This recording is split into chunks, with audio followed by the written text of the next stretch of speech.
So I'm doing a timing belt and water pump on this little Honda Civic, and this one's about 10 years old. And as a result, when you go to take off the harmonic balancer bolt, I did another video and I just briefly described how to do this, and I got some troll in the comments the other day, claims to be a master technician, and he's like, you're just, why would you mislead people into thinking they have to use a torch to get this off? And he says he's always been able to get them off. Well, when you go to, I've already hit this twice for a long period. This is a strong gun. It's got about, I don't know what the foot-pounds, I'll stick it in the description later. But it's just not going anywhere.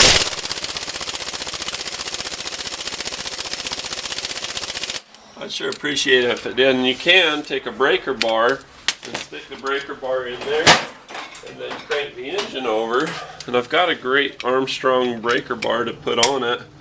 And basically what happens is the crank goes this way and you hold this so it's as though you're turning it the other way.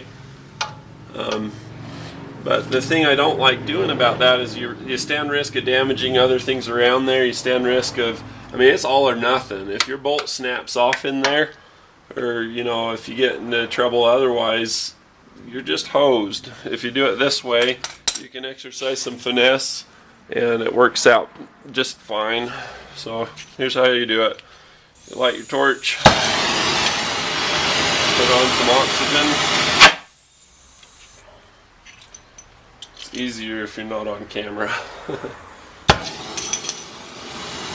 Light your torch, get some oxygen coming on.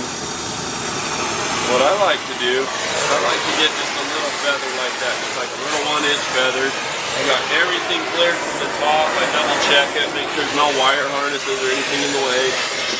Get in on it like this. And you just heat up that one little spot on the washer. The washer's what's making it get stuck.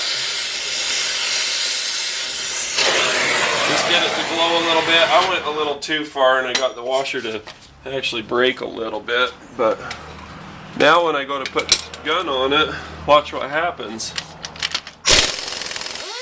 It comes right out. No risk, no banging. You got the risk of the fire, but if you control and manage that from the beginning, you're fine.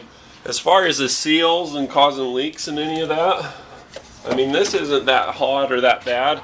The shaft isn't that hot or that bad.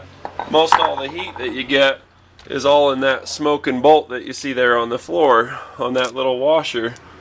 So you can see the little wear mark around here, and that's what gets stuck on there, and the rust and everything from the salt in the wintertime. It's havoc. For whatever reason, in this area, those things get stuck as stuck. So you use a torch, you get them off. It's a really common problem here. I see this happen on maybe 1 in 5 Hondas that I do, when you're doing the timing belt on them. So as far as getting a flack and, being called a fraud, this guy was like throwing around cuss words, and, another subscriber came and, said, look, dude, you look like an idiot, and says, I'm just trying to help you. And I am. It's just funny that the next day after that happens, I have one that won't come off, so I just figured I'd make a video of it. I'm not trying to lead anybody astray. I'm trying to help people out. This happens, and it's really common in this area to have that happen. So anyway, cheers. Another thing to look out for as you're doing this, you see how that there's a spot for a keyway at about 2030, and there's no key there, and you look in here and there's no key there. It's because it's on the ground, so you just want to watch for that when you take these off.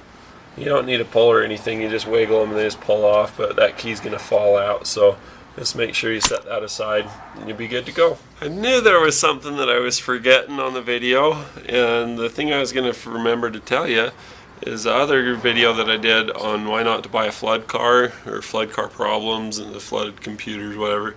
This car is the star of that video. So that's probably another reason why that got getting stuck. You can see that there's a lot of rust around here.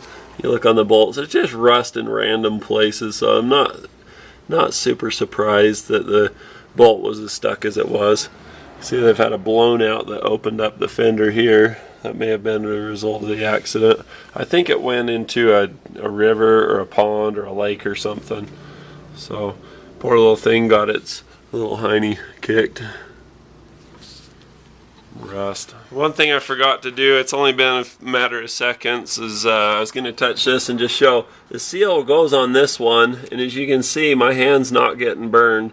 It's not burning my gloves, it's not melting my gloves. I don't even feel any heat on this crankshaft at all, and as far as the cover goes, it's not melted down. Using a torch, it's no big deal, but like I say, the one downside is that I was a little too long on this because I'm paying attention to the camera. I gotta set that down. This does get hot. And I caused a little bit of a nick in the washer. That's why you don't do it on the bolt. You just do it on the washer there. As soon as it starts to glow, you're done. Just have your air ratchet or air gun ready and it'll pull it right out of there. So, what else was I gonna say? If you like this video, click subscribe or like, or if you have any questions, leave them in the comments below. And cheers. Go forth. Be awesome.